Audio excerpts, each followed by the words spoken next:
Si è insediato oggi il nuovo comandante della compagnia provinciale dei carabinieri di Agrigento, il colonnello Nicola De Tullio, che succede al colonnello Vittorio Stingo. Relazione semestrale della DIA sul fenomeno mafioso nel secondo semestre del 2022 che fotografa la situazione della criminalità organizzata nella nostra provincia. Sono circa 6.800 i migranti al momento a Lampedusa, un'isola al collasso, l'intervento alla Camera del parlamentare Ida Carmina. Inaugurato dal Presidente della Regione Schifani il nuovo anno scolastico, intanto pronti 6 milioni di euro per il servizio di assistenza agli alunni disabili. Numerose le prese di posizione sulla nuova fondazione che gestirà l'evento. Oggi registriamo quello dell'ex sindaco Calogero Firetto. Diverse le manifestazioni a Palermo, il ricordo di Don Pino Puglisi, ucciso dalla mafia lo scorso 15 settembre del 93.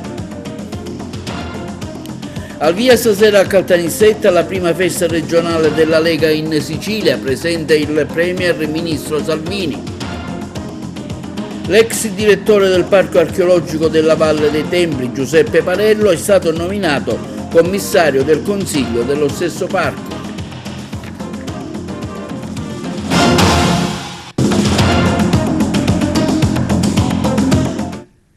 Benvenuti con l'appuntamento di TV Notizie. Apriamo oggi il nostro telegiornale con l'insediamento del nuovo comandante della compagnia provinciale dei carabinieri di Agrigento. È il colonnello Nicola De Tullio, che si è formato presso l'Accademia Militare di Modena e la Scuola Ufficiale dei Carabinieri di Roma. È stato anche comandante della stazione Carabinieri di Ciro Messina e di Reggio Calabria, con incarichi anche nello Stato Maggiore del Comando Generale dell'Arma a Roma.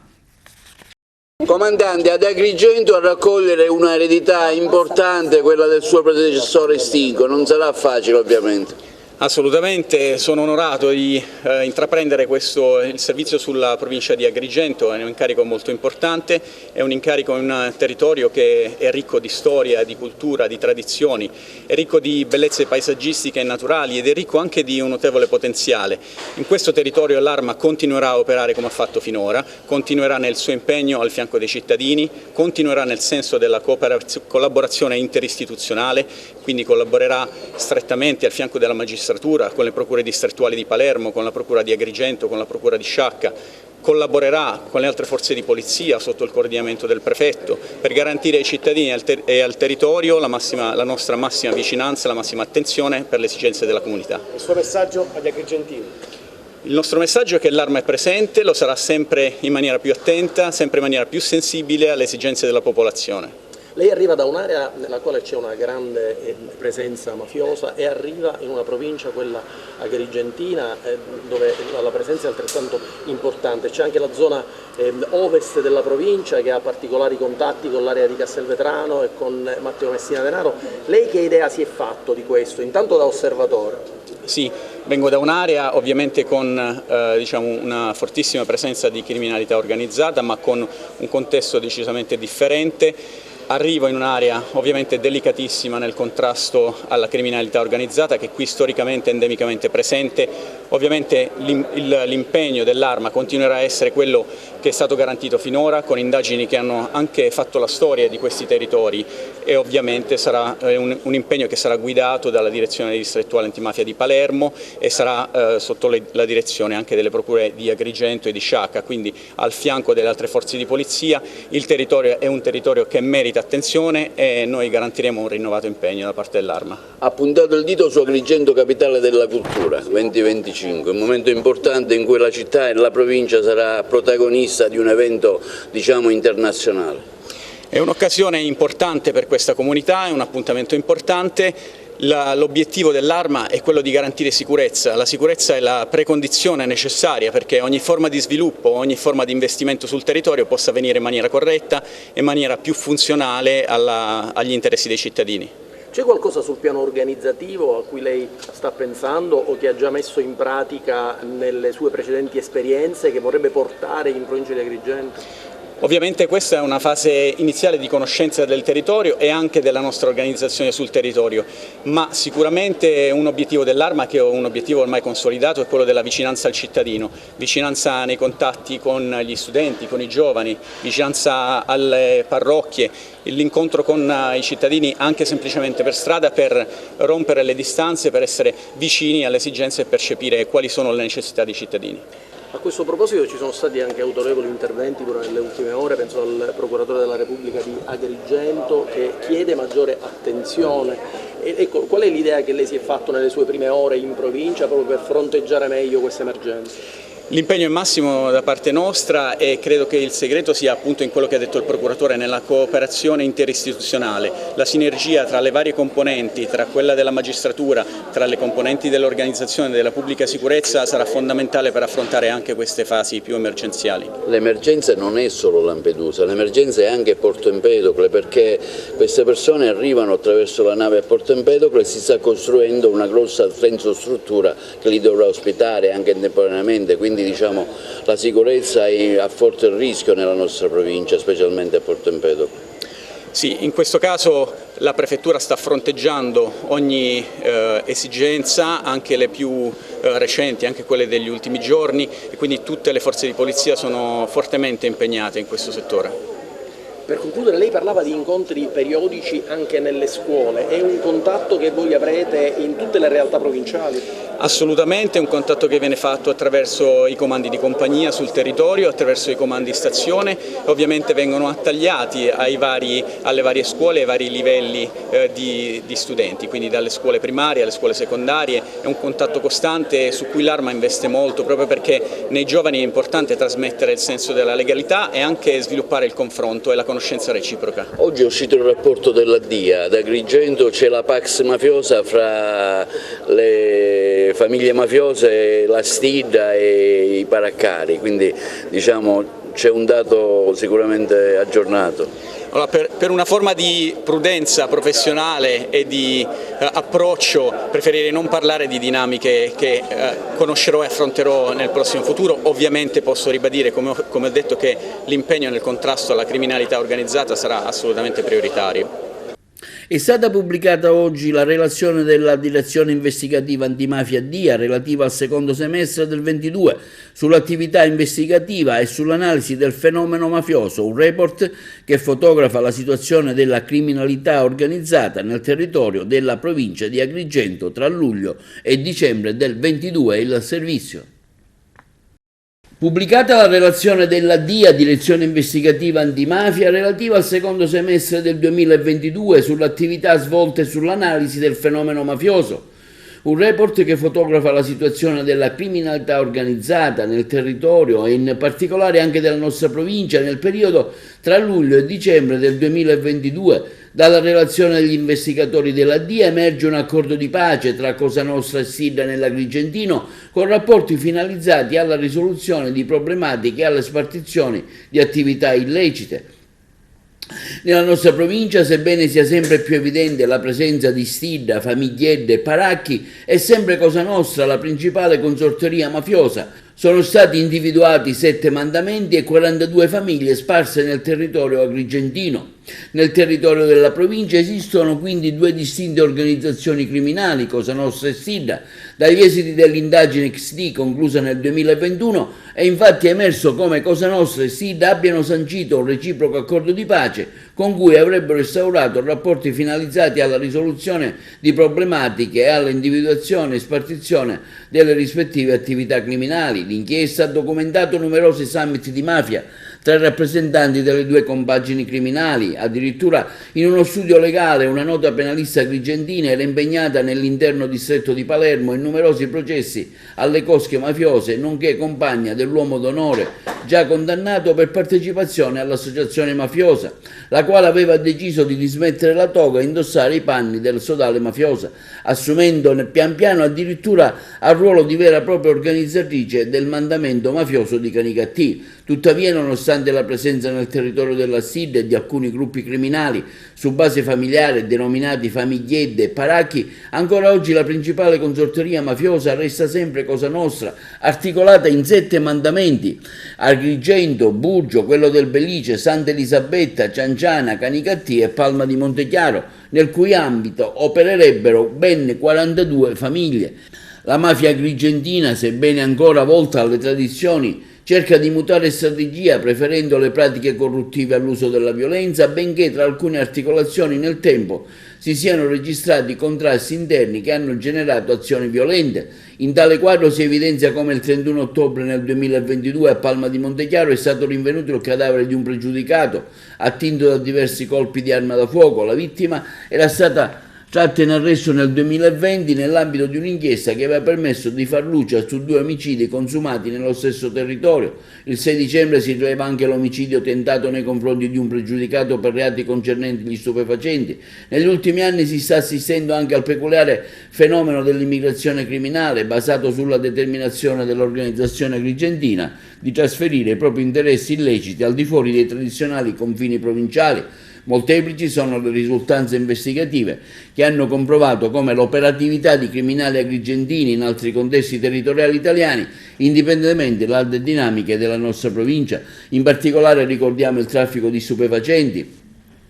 Nel periodo di riferimento rileva l'operazione Fish and Drug, a conclusione della quale il 24 ottobre 2022 la Polizia di Stato tratta in arresto 17 persone ritenute responsabili di detenzione di stupefacenti e tentata estorsione, disvelando nel mercato empedocrino le fonti di approvvigionamento.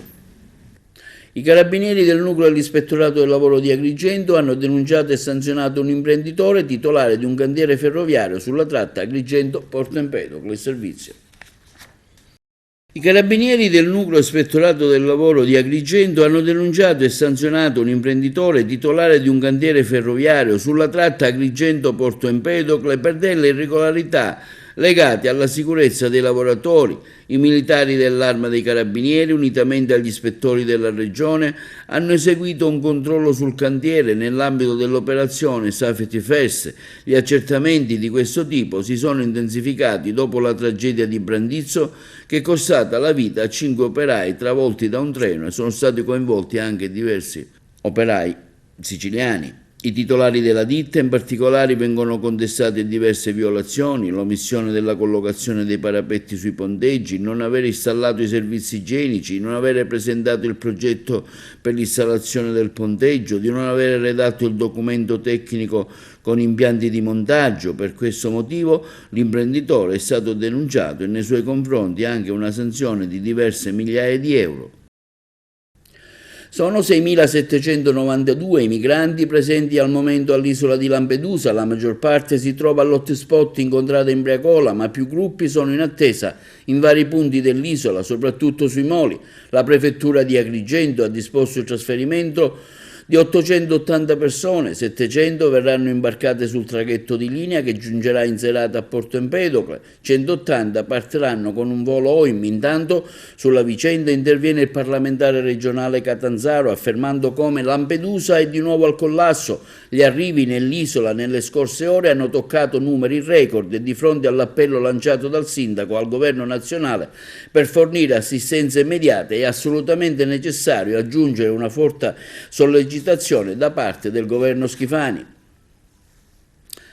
E sul problema di Lampedusa, super affollata, è intervenuto alla Camera dei Deputati l'onorevole Ida Carmina del Partito dei 5 Stelle, affermando come Lampedusa ha oltrepassato l'emergenza, ormai il flusso dei migranti è fuori controllo. Sentiamo lo stesso intervento dell'onorevole Carmina. Grazie Presidente, onorevoli colleghi, intervengo sull'ordine dei lavori per evidenziare la situazione drammatica di Lampedusa. Ho sentito poco fa il sindaco di Lampedusa, l'amico Filippo Mannino, preoccupatissimo per quanto accade nell'isola, un'isola di 6.000 abitanti, in cui i migranti presenti sono circa 7.000 e continuano ad arrivare. Una vera e propria invasione, basti guardare quello che accade dai social. C'è il sito della Repubblica che fa vedere immagini terribili con respingimenti. La notizia è che a breve andranno via in 880, ma su 7.000 sono pochissimi. C'è l'appello addirittura del procuratore della Repubblica Giovanni Di Leo di Agrigento, che invoca aiuto concreto e dice che c'è una situazione prossima al collasso e paragona la situazione a quella della nave Vlora del 1991 a Bari, in cui arrivarono 20.000 persone, ma lì era terraferma e si trattava di una città di 300.000 abitanti. Qui il numero degli immigrati è superiore al numero degli abitanti di Lampedusa. Fa appello il sindaco a che vengano predisposti urgentissimamente mezzi speciali. Mi diceva: com'è che non si riescono a trovare 2 navi per portare via queste persone in maniera da consentire la vita civile ai cittadini? Faccio presente che in questa situazione è l'altissimo rischio potenziale sia dal punto di vista della sicurezza che da quello dell'ordine pubblico e anche dal punto di vista sanitario. Chiedo quindi che venga urgentemente a riferire in quest'Aula il Ministro degli Interni Piantedosi per far rappresentarci cosa intenda fare il Governo, che va sollecitato a intervenire urgentemente e anche per quel che riguarda poi la distribuzione di questi migranti, atteso che è la notizia di oggi che sia Francia che Germania abbiano chiuso le frontiere a questo riguardo e che non siano lesi i diritti fondamentali sia degli immigrati sia di quelle comunità che vengono immediatamente coinvolte dalla distribuzione. Il caso per esempio di Porto Empedocle: oggi all'1 partivano 850 migranti su 7.000, di cui 180 con aereo e 700 col traghetto di linea. Così non si può continuare. Quest'Aula ha diritto a sapere, il Governo deve intervenire urgentemente. E il presidente della regione Renato Schifani ha inaugurato il nuovo anno scolastico con una visita all'Istituto Superiore Sperone di Palermo, affermando come saremo al fianco di chi lotta contro la dispersione scolastica. L'intervista al presidente. Ho voluto essere qui e testimoniare il riconoscimento nei confronti della preside per questa grande battaglia che ritengo abbia vinto. È una battaglia quotidiana fatta di buona volontà e grande intendimento e grande fedeltà nelle istituzioni. La scuola crea, la scuola educa ma crea.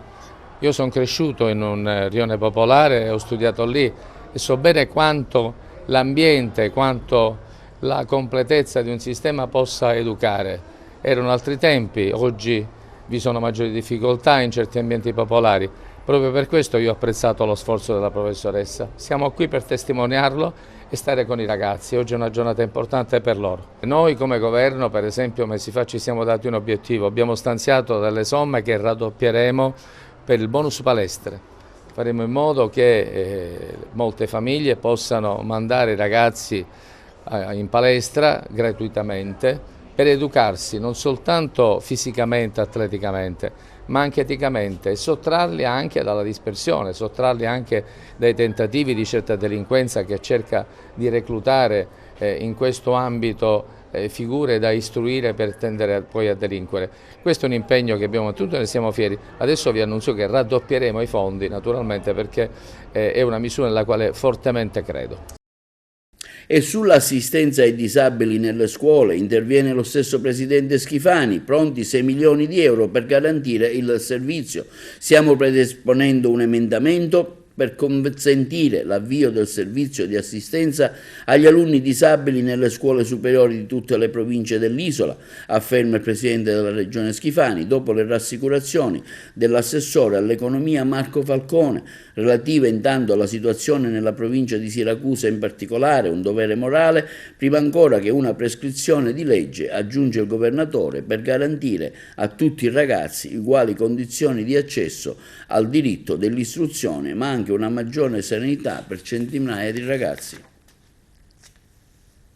E sul vivace dibattito di Agrigento, capitale della cultura, E sulla fondazione, il cui statuto non decolla, interviene oggi l'ex sindaco Firetto e attuale consigliere comunale, che afferma come Agrigento, capitale della cultura 2025, rischia di perdere ancora del tempo prezioso. Sul vivace dibattito in atto in città su Agrigento, capitale della cultura, e sulla futura fondazione, il cui statuto ancora non decolla, interviene oggi l'ex sindaco Firetto e attuale consigliere comunale, affermando come si rischia di perdere ancora del tempo prezioso, il sindaco abbia il coraggio di opporsi a certe logiche e difenda l'unico interesse della città. Sullo statuto della Fondazione Capitale della Cultura, le controdeduzioni a rilievi dei revisori sono deboli, carenti e perfino risibili, afferma Firetto. Male ha fatto il sindaco a smentire se stesso 2 volte e a non considerare più, come aveva detto in un primo tempo, le osservazioni dei revisori dei conti, ondivago come sempre tenga finalmente la barra dritta. È vero che il dirigente non risponde a rilievi sulla parte finanziaria perché non di competenza, ma conclude che i revisori hanno sbagliato su tutto e dovrebbero ravvedersi. Si legge nella nota del dirigente una certa insolita aggressività per chi lo conosce come uomo mite e prudente.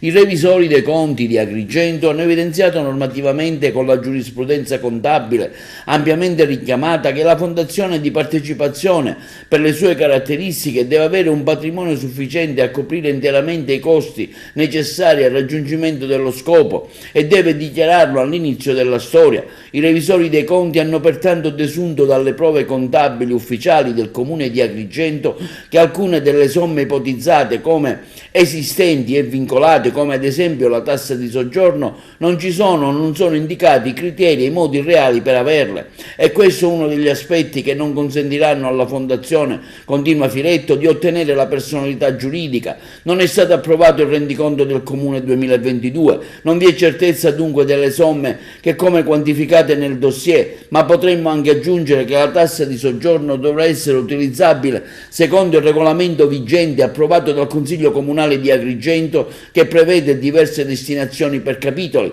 Il Consiglio Comunale, in verità, continua Firetto, non ha mai approvato di modificare il testo del regolamento o di approvare una delega adesso per Capitale della Cultura 2025. Chi lo dice che il Consiglio Comunale sia ancora disposto a impegnare la gran parte della tassa di soggiorno solo per gli eventi inseriti nel dossier, sottraendo tutte le risorse destinabili ad altri interventi essenziali per lo sviluppo turistico della città? I revisori dei conti, inoltre, si domandano, a proposito della nomina dell'organo di controllo della Fondazione, perché si vuole derogare al criterio generale del sorteggio. Essi evidenziano un'altra grande anomalia: la nomina diretta delle 3 figure che avranno il potere di gestione di tutto ciò che si dovrà e potrà fare mediamente la Fondazione, come ad esempio il direttore generale, il project ed executive manager, in spregio delle procedure di evidenza pubblica. La singolarità è dovuta altresì al fatto che questi soggetti sono i titolari dell'associazione meno che si vuole avere tra i soci fondatori. Ora, se da un canto è previsto, continua Firetto, che tutti i soci siano fondatori, che ordinari, che sostenitori dovranno dare o fare qualcosa per giustificare la loro presenza in fondazione, l'associazione meno non solo non è previsto che faccia o dia nulla alla fondazione, ma prende per sé, per i suoi membri, visto che per i servizi che renderà in favore alla fondazione pretenderà un compenso abbastanza cospicuo. I revisori si chiedono inoltre perché la durata della fondazione sarà oltre l'anno 2025, in cui è prevista la spesa del fondo a disposizione. La domanda è legittima per il principio già esposto: se l'ente fondatore deve indicare le reali fonti di finanziamento per il raggiungimento dello scopo, quali sono le fonti per pagare successivamente gli stipendi del direttore generale, del project manager ed executive fino al 2028, ma soprattutto quali sono gli scopi ulteriori trascorso il 2025, scopi non rintracciabili nello statuto. Pertanto, conclude Firetto, il sindaco decida di cambiare registro, non faccia perdere tempo prezioso, non scarichi sul dirigente potestà che invece appartengono in toto, provi a svolgere il suo ruolo. Come finirà? Spero davvero per il bene di Agrigento che non si risolva con il solito capichini e le consuete magre figure negli occhi dell'intera nazione. E sulle recenti critiche arrivate verso il Comune di Agrigento circa l'alloggio alle fogne di fabbricati ritenuti abusive in zona, nelle traverse del viale Emporium, via Teti e via Apollo in particolare, Villaggio Peruzzo, interviene oggi l'assessore Principato che con una sua nota informa nessun allaccio alle fogne di fabbricati insanabili, il servizio. Sulle recenti critiche arrivate verso il comune di Agrigento circa l'allaccio alle fogne di fabbricati ritenuti abusive in zona A, Villaggio Peruzzo di San Leone, interviene oggi l'assessore Principato che con una sua nota informativa afferma come il completamento della rete fognaria di Viale Emporium e delle relative traverse non si sta provvedendo, come erroneamente paventato da alcuni, a un allaccio alla stessa di fabbricati insanabili, ma bensì alla collocazione di 2 nuove centrali di sollevamento in via Teti e in via Apollo, collegate con una presente alla condotta centrale di Viale Emporium, a cui si aggiungeranno dei pozzetti di ispezione su un collettore corrugato. Tiene a precisare, afferma l'assessore Principato, cosa si stia operando nella zona di Viale Emporium dal commissario straordinario, l'assessore ai lavori pubblici Gerlando Principato, prima che si verifichi ancora una volta la diffusione di comunicazioni fuorvianti o totalmente inesatte. E lo fa rispondendo a quei comunicati stampa troppo frettolosi inviati ai mezzi di informazione.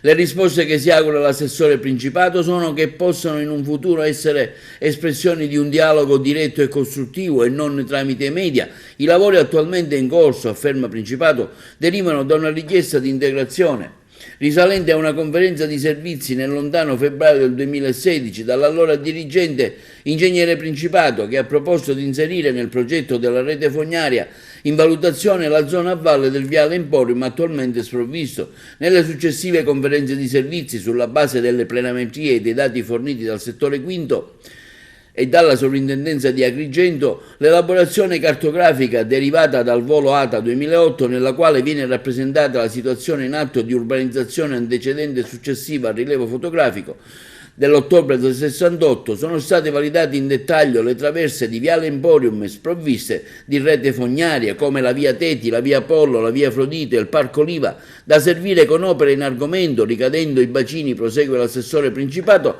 in area di cui al decreto Guimancini e specificatamente in zona A di inedificabilità assoluta si è rilevata la necessità di affrontare la problematica anche sotto l'aspetto giuridico-amministrativo attraverso una ricognizione degli immobili ivi ricadenti per verificare quanti e quali siano stati edificati con regolare licenza, quanti e quali siano stati realizzati senza titolo e di questi quanti e quali siano stati realizzati in epoca antecedente o in epoca successiva alla data di efficacia della dichiarazione di inedificabilità assoluta.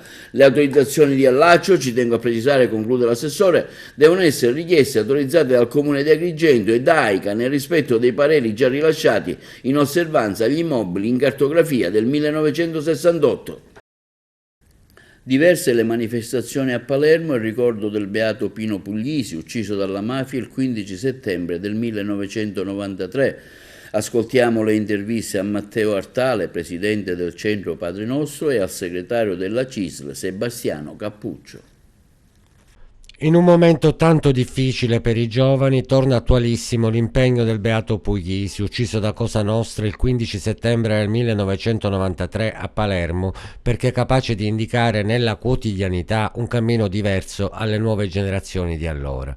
Giuseppe Puglisi diventò scomodo per la sua forza di aggregazione, fondata sui valori in un territorio dove era la mafia a dettare i principi di illegalità.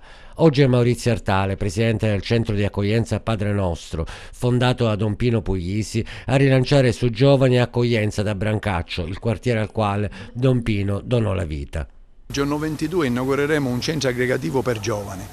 Abbiamo ristrutturato un'antica torre del 1600 che era persa dentro gli sfabbricidi di Brancaccio, e quello sarà un luogo dove i ragazzi finalmente potranno ritornare a riunirsi, a incontrarsi, a confrontarsi, ma non soltanto con quelli di Palermo, quelli di Brancaccio e con quelli di tutte le circoscrizioni di Palermo, ma anche con i ragazzi che vivono un dramma ancora peggiore, che sono quei paesi che purtroppo oggi vivono la guerra, e quindi i paesi, per esempio la Libia, la Siria, la Palestina, tutti questi paesi che in qualche modo hanno dei problemi diversi dai nostri, ma che i nostri ragazzi non percepiscono. Ecco, secondo lei cosa manca ai giovani in questa città ultimamente?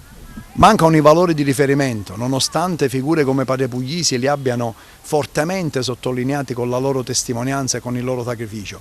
Però non ci sono più luoghi dove loro si possono confrontare su quei valori e anche metterli in discussione, perché io penso sempre che i valori non sono tali perché ce li ha dati qualcuno, punto e basta, e sono quelli. Io penso che anche i valori possono essere messi in discussione, però li dobbiamo sostituire con altri valori. Allora questo purtroppo con i giovani non si fa più.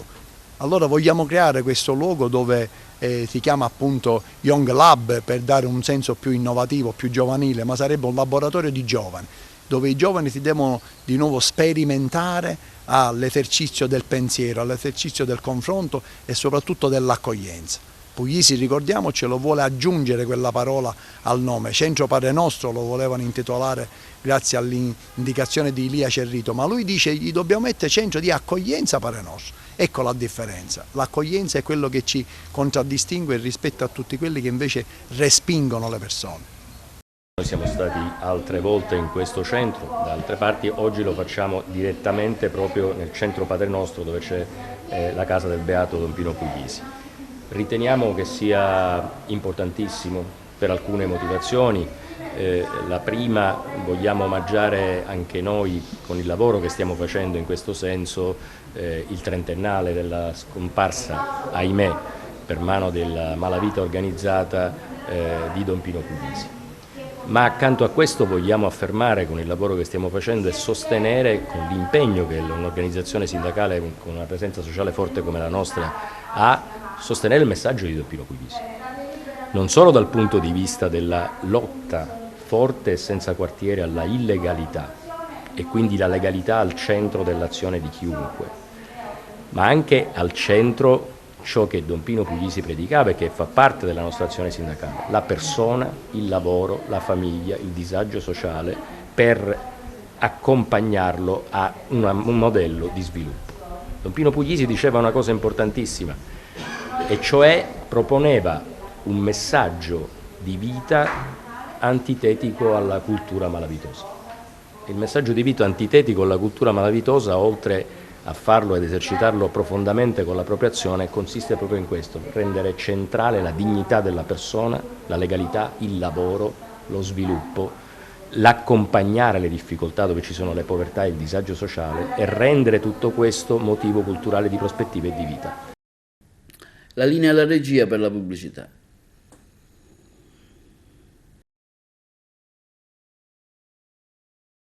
Caltanissetta come Pontida sarà la sede della prima festa della Lega in Sicilia, che si terrà stasera presso il Centro Culturale Michele Abbate, con la presenza del segretario federale, nonché vice premier e ministro delle infrastrutture e dei trasporti, onorevole Matteo Salvini. Il servizio.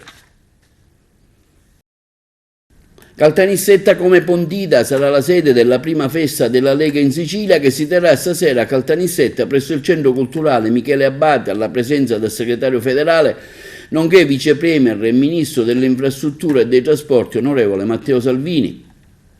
È la prima festa della Lega in Sicilia, con la presenza di autorevoli ospiti e tutti i deputati e dirigenti di partito, presente anche uno spazio dedicato al gruppo Identità e Democrazia al Parlamento europeo. Si tratta di un'occasione per discutere insieme di politiche e di progetti futuri della nostra terra, la Sicilia.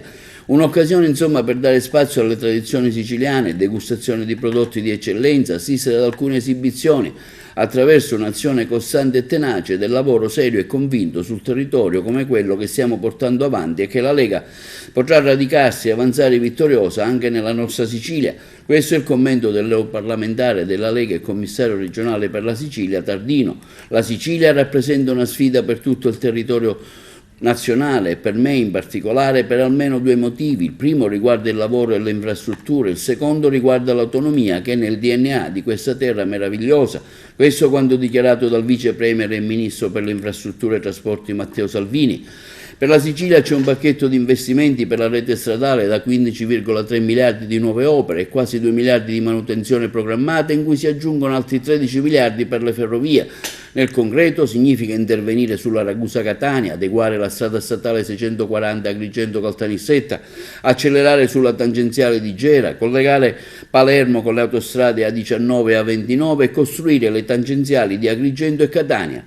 Il mio ministero, afferma Salvini, Sta seguendo con attenzione gli investimenti sulla Siracusa-Gela, le autostrade 18, 19 e A20. Nelle ferrovie sono partiti i lavori per velocizzare la Palermo-Catania-Messina, un intervento che da solo vale 12 miliardi di euro e garantirà quel salto di qualità che i siciliani aspettano da troppo tempo. In questo quadro ribadisco anche la mia convinzione sul Ponte dello Stretto, è necessario e non solo per i 100.000 posti di lavoro che genererà, è un'occasione insomma irripetibile, mai nella storia, conclude Salvini, Sicilia e Calabria hanno ricevuto così tanti finanziamenti per strade e binari e mai nella storia c'è stato un governo nazionale così determinato. Nel corso della campagna di scavi archeologici avviata lo scorso 28 agosto al Parco Archeologico di Leontini e Megara nella zona di Carlentini, insieme con l'Università Tor Vergata, sono state riportate alla luce straordinarie testimonianze di varie epoche. Il servizio.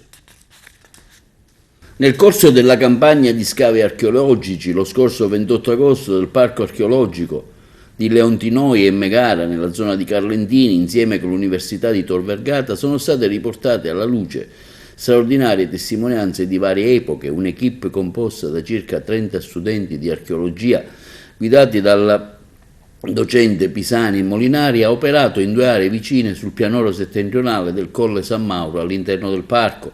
L'importante risultato scientifico sotto il profilo archeologico per la valorizzazione e la tutela del parco di Megara e Leontinoi per le sue ricadute future sotto il profilo della fruizione turistica, afferma l'assessore regionale ai beni culturali e all'identità siciliana Francesco Paolo Scarpinato, è stato reso possibile grazie al felice connubio e alla sinergia tra istituzioni culturali e ricerca scientifica, enti locali, tra cui comuni di Lentini e Carlentini e aziende private. Le strutture ritrovate riguardano un tempio monumentale già parzialmente emerso nel corso delle precedenti campagne, del tipo a cella senza colonnato greco di età arcaica risalente al VI secolo a.C., ma ancora in uso nella prima metà ellenistica. Nell'area adiacente sono state rinvenute delle latomie e strutture di età medievale probabilmente utilizzate come tempio di culto nel XII secolo. E l'ex direttore del Parco Archeologico Giuseppe Parello, oggi impegnato alla Regione a capo del Dipartimento del Servizio Parchi, è il nuovo commissario del Consiglio del Parco Archeologico. La nomina è arrivata ieri e avrà il compito di gestire la struttura fino a quando non avverrà la ricomposizione dopo la scadenza naturale dello stesso. Parello subentra a Giovanni Crisostomo Nucera, che era stato nominato lo scorso 13 marzo nello stesso ruolo. A Pollina il via il Festival della Pizza. Buon gusto, bella gente e al ritmo giusto. Sono stati questi gli ingredienti di fondamentale importanza per la buona riuscita della prima edizione del Festival della Pizza che si è tenuto nel weekend appena passato a Finale, frazione balneare del comune di Pollina. Numeri da capogiro che hanno sorpreso per certi versi anche gli organizzatori che non si aspettavano una presenza così massiccia e numerosa. Sicuramente sì, un bilancio molto positivo, anche perché le aspettative sì erano alte, ma non pensavamo di arrivare a un livello così molto altissimo, anche perché ieri siamo andati in tilt con il massimo delle presenze a Finale, anche perché un paese abituato a un certo livello, poi arrivare quasi 10.000 persone in una serata non è facile. La buona riuscita di questo evento è stata possibile grazie al sinergico lavoro portato avanti tra commercianti locali e l'amministrazione comunale, con l'obiettivo di valorizzare i cibi del territorio che hanno avuto un ruolo determinante all'interno di questo progetto.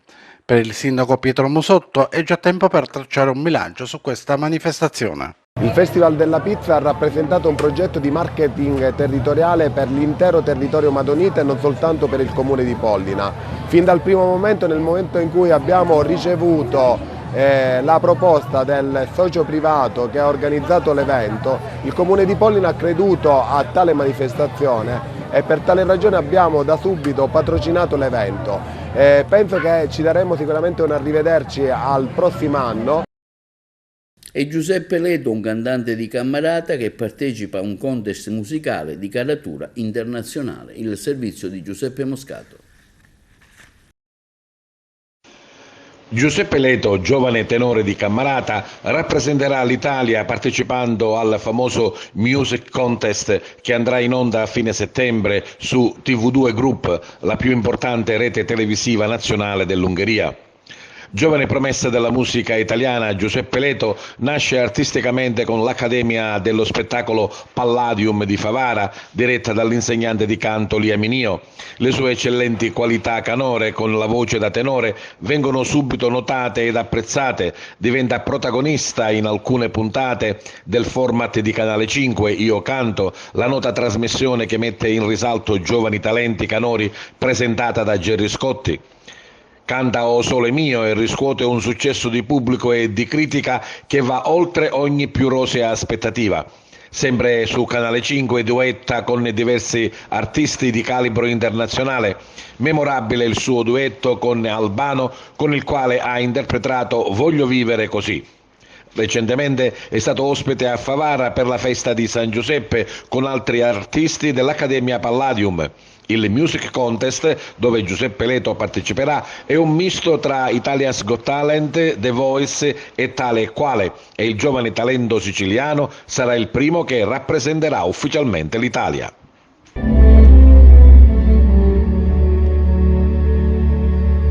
Quando sono solo e sogno all'orizzonte manca le parole, sì lo so che non c'è luce in una stanza quando manca il sole, se non ci sei tu con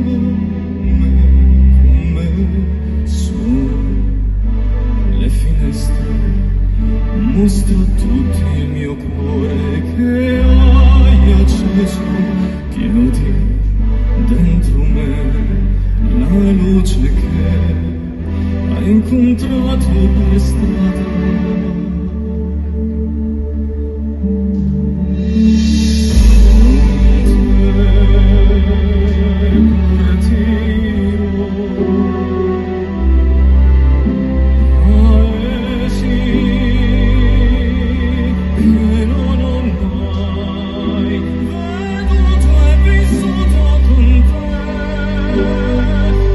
Adesso si vivrò con te.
Vediamo ora un servizio sugli imprenditori di Messina che guardano al loro futuro.